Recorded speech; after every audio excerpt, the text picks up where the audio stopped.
Je suis Yann Gouasdoué, musicien, ancien directeur de coopérative Braise, ancien fondateur avec mes trois amis, Jean-Yves Lecor, Bruno Manac, Philippe Le Balp, du groupe Diaoulé d'Arménez. Et je suis retraité depuis 22 ans de coopérative Braise que j'ai dirigée pendant plusieurs années.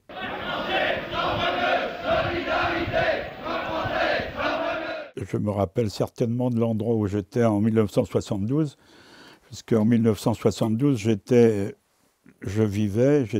faisais partie du groupe des animateurs du foyer culturel Oualet Sevenadur El Meneskam à Spézet, où nous étions arrivés de Marseille, deux familles, en juillet 1970.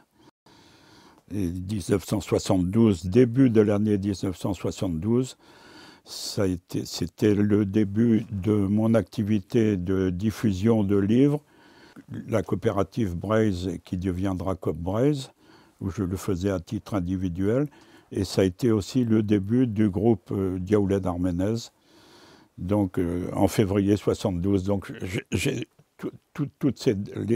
le début de l'année 72, je l'ai encore parfaitement dans le souvenir.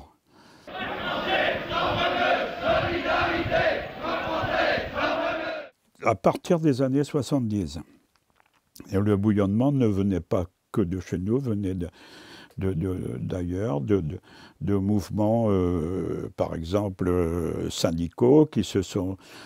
Il y a eu une prise de conscience des Bretons, qu'ils étaient Bretons, que le centralisme parisien, le centralisme français, le jacobinisme, il fallait faire sauter ces verrous.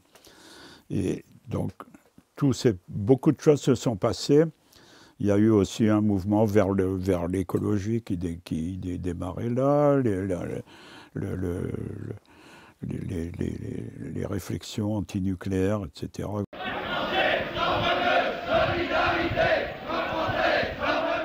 On a commencé à organiser des veillées donc, qui ont eu très vite un certain succès, des veillées avec les sœurs Guadec sont passées, Yoann Guernic, il nous a raconté les États-Unis, ça a été une superbe soirée, et puis c'est là qu'il s'est mis à chanter.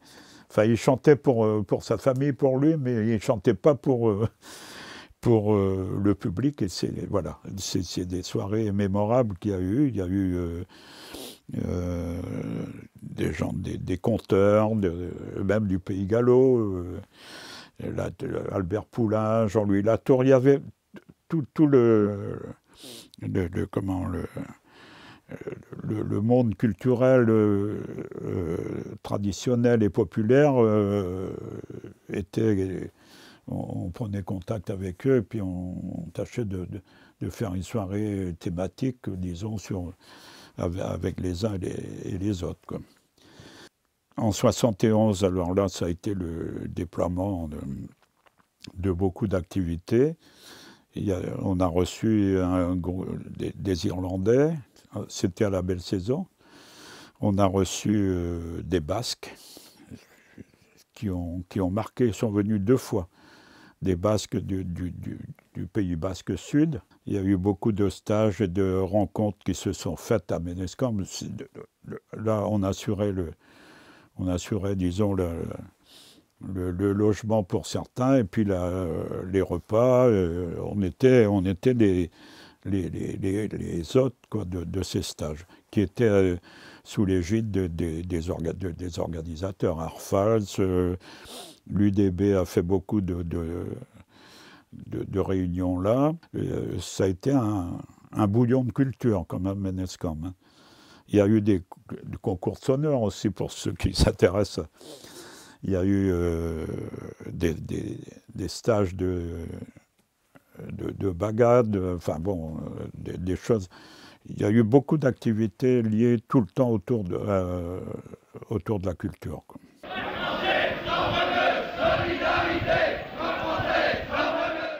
commencé le développement de la diffusion de Cobb-Braise à Spézet, à Ménescamp. Cobb-Braise qui existait, dont le siège était à La Bolle, et qui était dirigé par Robert Legrand, avec lequel j'étais très ami, et puis qui m'a incité à me lancer dans la diffusion du livre et du disque, ce qui s'est transformé d'année en année en ce qu'on connaît de Cobb-Braise maintenant, le siège à Spézet, avec des activités de diffusion, d'édition musicale, de production musicale.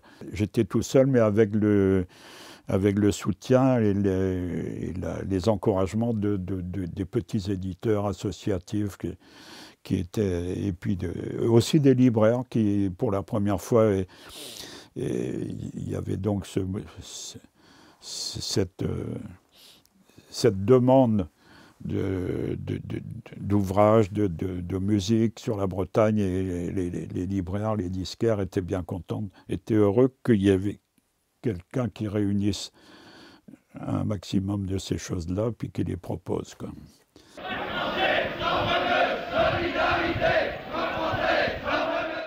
Trois jeunes lycéens de Carhaix, donc Jean-Yves Lecor, Bruno Almanac, Philippe Lebalp,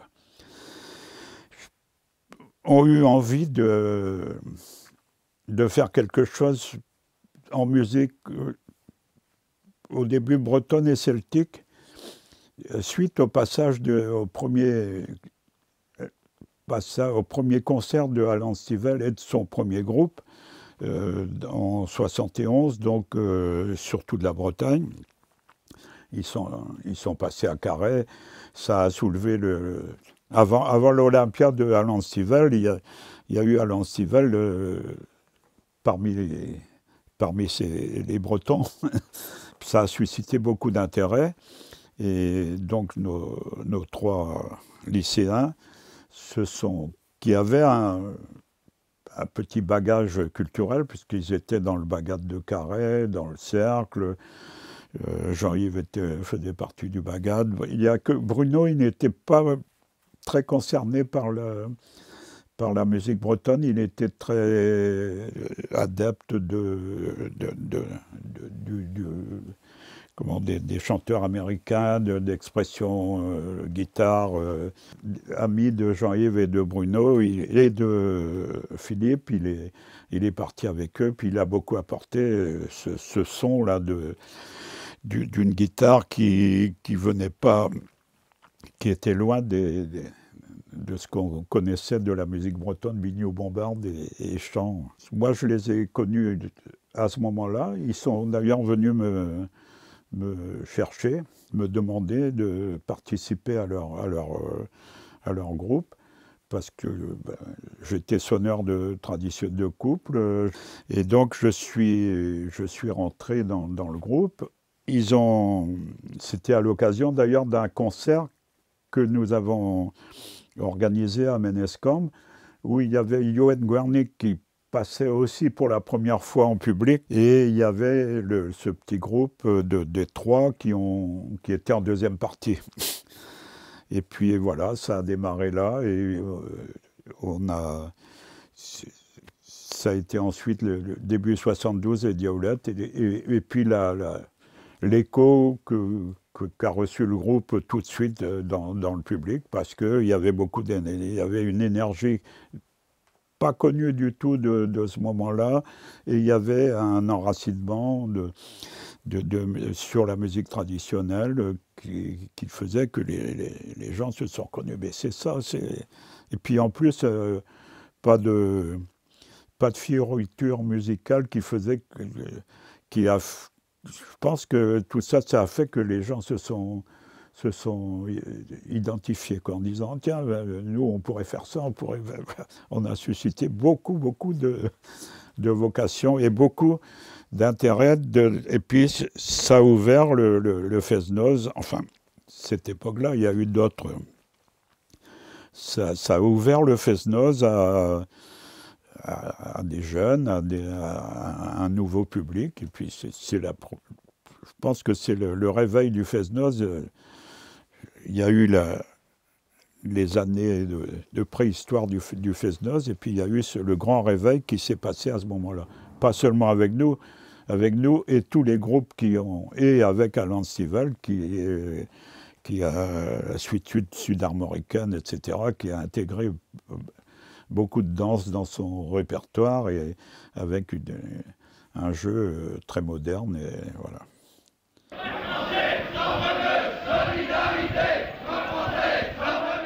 Le groupe Diaoulette a été, dès son départ, impliqué, puisqu'il y a eu des soirées de soutien, et parmi tous les gens qui étaient volontaires et les artistes qui étaient volontaires pour ces soirées de soutien, notre groupe en faisait partie.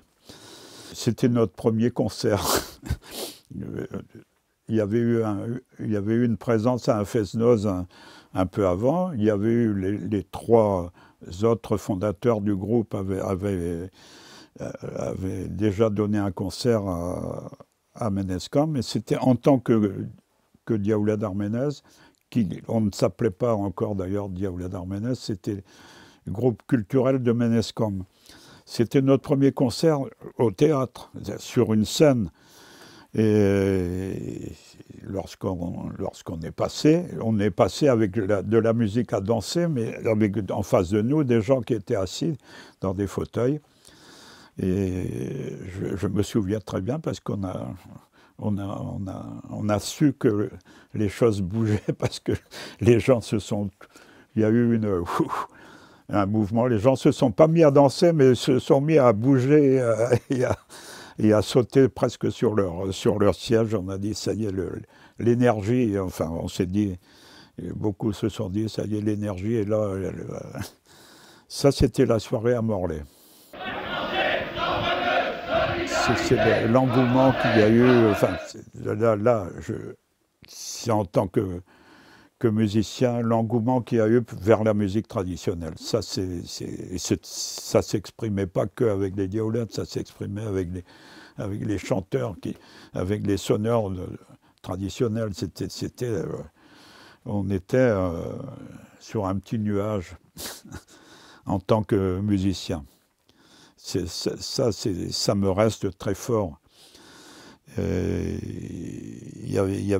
mépris n'existait plus. Et puis les gens avaient envie de connaître, les gens avaient envie de... Voilà, c'est une image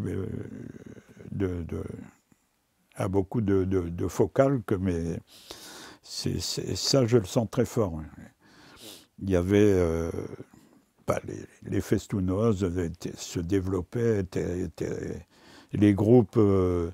il y a eu des groupes qui ont démarré professionnellement dans ces époques-là, puis qui ont duré, qui durent encore d'ailleurs pour les Sonnériennes dures. Et il y a eu... alors il y avait un tel... tout ça, c'était un bouillon de culture qui faisait que les jeunes avaient envie de... Les écoles de musique se sont développées, les jeunes... Ils apprenaient la flûte, mais ils apprenaient la bombarde, la cornemuse. La première école de musique où il y a eu un professeur de musique bretonne, c'est à Carhaix, avec Patrick Mollard. Voilà, enfin, c'est une image générique, mais ça me reste de ces années-là.